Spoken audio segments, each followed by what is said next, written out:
Hey everyone, welcome to the Canine Culture Podcast, where we talk about everything dog. Q&As with veterinarian professionals, rescue operators, everyday topics. We cover everything dog on this podcast. So make sure you subscribe to the Canine Culture Podcast on your favorite podcast platform, and make sure you're following us on social media on both Instagram and Facebook.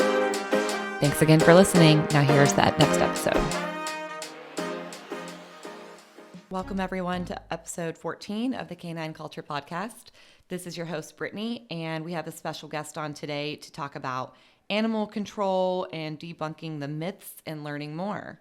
So welcome to the show, Morgan. Thank you. I'm excited to be here. So tell everyone a little bit about what you do for a living. Okay. How long is this podcast again? How much time do I have? As long as you want. All right. So I have a pretty interesting job. I work for the Humane Society of the United States, and what my team does is respond to natural and man-made disasters. So what that means is when there's a hurricane or a wildfire or a tornado, we are some of the people that respond to that. So that's the natural component of disasters, but the man-made piece comes in with large-scale cruelty. So sometimes that are hoarding situations or dog fighting, puppy mills, that type of stuff. And we are brought in when it's more than what the local animal control is capable of handling. They will call us and we come out to assist them because, you know, many animal controls have a very small, limited capacity, and an influx in one day of 100 or 200 animals would completely put them over capacity, and they would not be able to care for that many. So that is just one of the ways we assist. We go in and help take some of that burden off of them so they can continue caring for the animals that are already in their care. So the topic of animal control came up when Morgan and I were at dinner, and I said something to the extent that was stereotypical of animal control and how they seem like the bad guys. And she's like, no, you're completely wrong. They're not at all the bad guys. We need them. And so I just need to be educated on the topic, as do many other people, because people who know I'm recording this today, same thing. Why would you talk about animal control? They're terrible people. We need to get rid of animal control.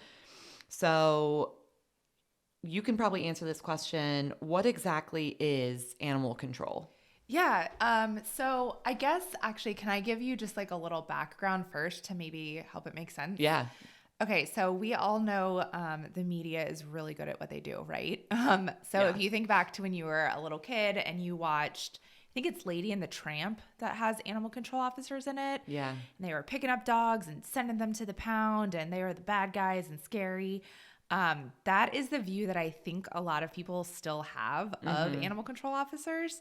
So way back in the day, animals were, well, they're still considered property, but many of them were just free roaming dogs and cats and everything else. And animal controls got started as a way to just keep populations under control because, as you can imagine, if animals were just running around loose, they were breeding like crazy. And they were actually paid usually per animal that they caught. So they were highly incentivized to catch lots of animals. So over the years, that has greatly shifted and evolved, and animal control now exists in a capacity to basically be the the protectors of the animals in the community. So they're the ones that when there's a neighbor sees someone beating their dog, they're going to call animal control. Those are the people that are going to step in to help the animals. They investigate reports of cruelty. They investigate things like what we get involved with at my job, like large-scale cruelty, all of that kind of stuff. And they're the ones that are really experts in the law in their jurisdiction as it applies to animal protection. And they are the ones that work to enforce it. So not at all the bad guy. They're actually there because they love animals and want to help them. And I'm sure it'll come up at some point, but oftentimes their hands are tied by the laws. So I think that's part of why people get frustrated and think that they're no good. They don't care. I've heard so many times people say, well, I called animal control and they didn't do anything.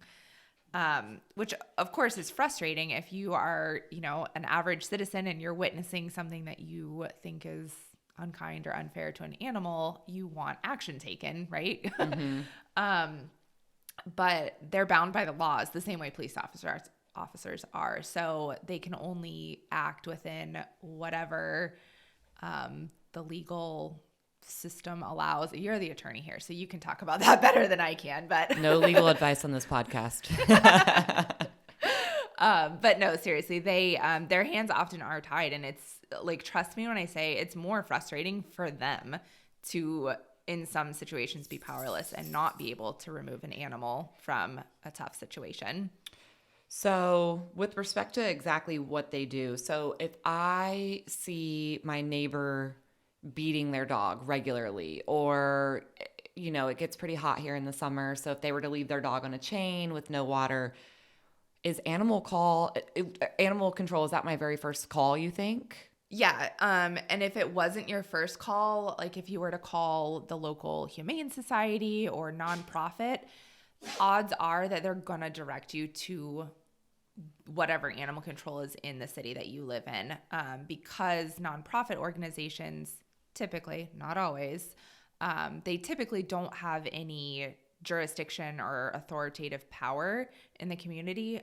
There are instances in some cities or counties where nonprofits like humane societies or SPCAs will actually get the animal control contract because maybe there's not an infrastructure for a separate, solely dedicated animal control. But in bigger cities like Jacksonville, often there's animal control and then one or more large nonprofits like we have here with Animal Care and Protective Services downtown, and then Jacksonville Humane Society on Beach Boulevard.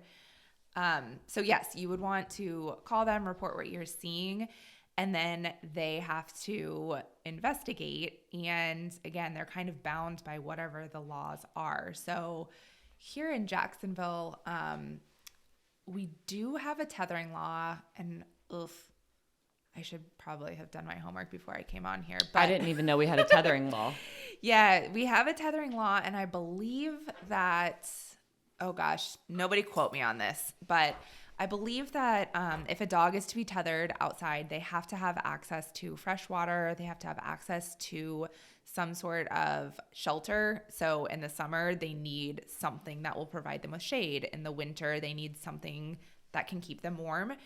And then I think, if I remember correctly, I think that here in Jacksonville, at least, they actually are not permitted to be left unsupervised on the chain. So the idea is that gives animal control officers room to enforce the law. Like if a dog is just being left out 24/7, then that person is in violation of the law. So it gives them something that they can actually act on. So how does the investigation go? Is it, so I'm like, hey, this dog's on its chain 24/7. Do they have to come out like multiple times? Can they come out just once? Or how does that work? So, I feel bad. I don't want to say the wrong thing, and I'm not certain. I think it probably depends on what it is they're investigating. So, if they come out and they see something so egregious that it's in violation of whatever the laws in that area are, then they can act on it. If it's not egregious enough or they don't see any evidence of what you're telling them, then the odds are they're going to have to initiate some sort of investigation or issue a compliance order. And that's something that a lot of animal control officers have to do pretty regularly. So what that means is, say, for example, they get called out to a home and there's a really emaciated dog there. Mm-hmm. They may issue a compliance order stating that the owner has to, I don't know, increase their food or take them to the vet or something, and they'll put a time frame on that, and then they'll come check back in to see if it's been remedied. If it hasn't been remedied, then they have then it becomes actionable. They can remove the dog. They can do something like that. Mm-hmm. But typically the owners have to be provided an opportunity to amend whatever violation or whatever it is they're doing or not doing that's violating the law. And then aside from violations, when I think of animal control, I do think of like Lady and the Tramp with the big truck and they throw the dogs in. But I mean, they do that too, right? Like if they see a wandering dog, would they just go ahead and pick them up, put them in the tank and take them downtown? So again, I feel like everything I'm going to say is it depends. Yeah. But typical legal answer. I know. For the most part, and this is not going to be true in smaller, under-resourced communities, but in bigger communities that have more of a budget for the animal control, the officers are usually at a minimum going to have a microchip scanner. So if they find a loose dog, usually the first thing they're going to do is scan it for microchips, see if it has an owner. They may drive around the area and just ask people like, hey, do you recognize this dog? Because if they can reunite it with its owner and not take it to the shelter, that's a win all around. Every time an animal ends up in the county shelter or whatever it may be, or the animal control facility, there's costs associated with that. Mm-hmm. It's a burden on the staff. All of the other animals are there. Every animal that gets added in is just that many more resources that are being used up. So whenever they can keep animals out of the shelter, that's the ideal. But yeah, if they weren't to find the owner, wasn't microchipped or registered, then typically they're going to take them to the animal control facility so that the owner, if they're looking for it, is able to find it and be reunited with it. So here in Jacksonville, where would you go if your dog got loose or your dog was gone? I only know about the Humane Society. Uh-huh. Where would you go to see if your dog was at animal control? Like, do they have their own separate website with like a booking page? Yeah. So they have their own website that you can find. You can navigate through the city's website to get to it. And then I believe, and I'm terrible at social media, but I'm pretty sure that they have their own, Facebook and all of that, where they'll post found dogs. And then there's also a lot of other resources. There are quite a few different like lost and found social media pages. And a lot of times those will share pictures and descriptions of dogs and cats that are brought into animal control as strays, mm-hmm. just in hopes of getting them in as many different platforms and places as they can, so that if someone is looking for them, they're able to find them, because nobody knows all of the resources, right? So if you can get it in as many places as possible, you're going to increase the chances that the right people see the picture. And do you know how long they normally hold a dog, or what's the policy for Jacksonville, if you know it, is with respect to, is there like a 7 to 14 day stray hold, or like how do they do it? Yeah, so I think that in Jacksonville, I believe it's a 7-day stray hold. And what that means is that for 7 days, the animal cannot be put up for adoption. They have to just be held in the shelter, cared for. If they come in injured or sick, they're going to be treated medically for that. But they can't be available to the public for adoption for, I believe it's 7 days. So at the 7-day mark, if no one has come forward to claim the dog or cat, then they can become available for adoption, at which point anyone in the public can adopt them. Okay. And what are some things that people can do to help their local animal control? There's a lot of different things. So you can always go and volunteer. Animal controls are pretty much always going to be funded by the city or county, which means that they typically have a very small budget. Mm-hmm. So they typically don't have a lot of staff, and they really do often rely on volunteers to do some of the extra stuff, such as walking the dogs and playing with them and giving them toys and enrichment that the regular staff, like, they're so busy just cleaning and feeding and mm-hmm. medicating the animals that they don't have time to get to those extra things. And as I'm sure you can imagine, staying in a shelter is not a positive experience for any animal. Right. So when volunteers are able to come in and walk the dogs or pet the cats or pass out treats and toys, like, it does go a long way in helping their mental well-being while they're stuck in the shelter. Mm-hmm. You can also make donations. Money's always good, but you can donate your old towels, your old blankets. If you have a dog that decided he doesn't like the brand of dog food you've been buying and you just bought a giant new bag, take that to animal control. They'll use it. You can help them with their social media. I mean, whatever your skill set is, odds are there's a way that it would be helpful to your local animal control. Okay. And then I think we've covered like most of the topics, and, we've explained what they do, how we can help. Is there anything else that you kind of wish people knew, or something you encounter daily that you're like, man, I just wish people knew this about animal control? Yeah. Oh man, there's so much I could say. In my eyes, they're kind of the unsung heroes. Mm-hmm. They work for so little pay. It's kind of offensive really how low of pay they work for, but they're drawn to the field because they're so compassionate, because they love animals so much, because they want them to be protected and cared for. And they do so many amazing things that people don't ever hear about. Here in Jacksonville, the animal control officers will pass out dog houses. They'll, share resources with the community. We have some awesome low-cost spay and neuter clinics and low-cost, like high-quality vet care clinics here that people don't know about. And so the officers will share that information with them. They'll drive people to and from appointments. They'll do all kinds of things to help their community, but you don't really ever hear about it. You kind of just have the old Lady and the Tramp picture in your mind. And I think another thing that people don't think about is just how hard their job is. Mm-hmm. They see the worst of the worst. In my experiences, I've seen things that I wouldn't wish on anyone to have to experience. It's just extreme suffering sometimes, torture, all of that. And these officers are choosing to be in a profession that puts them in a position to see that on a regular basis. And they can't always do something about it. Like sometimes the law is not on their side and the person is acting just within the bounds of the law. Mm-hmm. So they can't do anything about it, but they know it's not right. Right. So I think, for so many reasons, I think they're unsung heroes, and I wish that people would, go hug an animal control officer. Can we make that like a hashtag or something? That's a thing.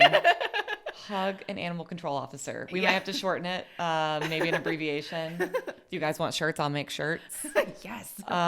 So I think this has been really educational for me, especially because you think of the rescues doing good work. Yeah. Shelters, 50-50. Sometimes some of the shelters, you're like, hey, they're doing a great job. And other shelters, even if they're doing a great job, maybe they've gotten a bad rap, or they're a kill shelter, which we won't dig into that today. Oh, girl, have me back. We'll talk about that. But I mean, you never hear anything positive about animal control ever. And quite frankly, you don't ever see it. Like, I don't even think I see a lot of the advocates in the community sharing it on social media. I have never even shared anything. Yeah. And so I think that this is eye-opening for me, and I'm hoping to eventually volunteer with them and give them some more credibility and even some more resources. Yeah, I would love that for them. They're really awesome people. I spend a lot of time down there. So I think you'll be pleasantly surprised, and you might see some sad stuff, but just know that the people are doing everything they can to help that, underweight dog or fearful cat. Like, they're doing their best. Right. So, yeah. Yeah. Well, thank you so much for being on the podcast today and teaching all of us about the unsung heroes, animal control officers. Oh, my pleasure. Thank you so much. All right, you guys will hear from Morgan again on a future episode because she is the dog guru. So I don't know thank you that. So much for being on. Thank you for tuning in to the Canine Culture Podcast. Please make sure you subscribe to the Canine Culture Podcast on your favorite podcast platform, and make sure you're following us on social media. If you have any recommendations, any topics that you'd like to hear, if you know of any guests that would be good for the show, or if you yourself want to be a guest, please reach out to us. Send us an email at canineculturepodcast@gmail.com, or send us a direct message on social media. Thank you for listening, and please share this with any of your dog-loving friends.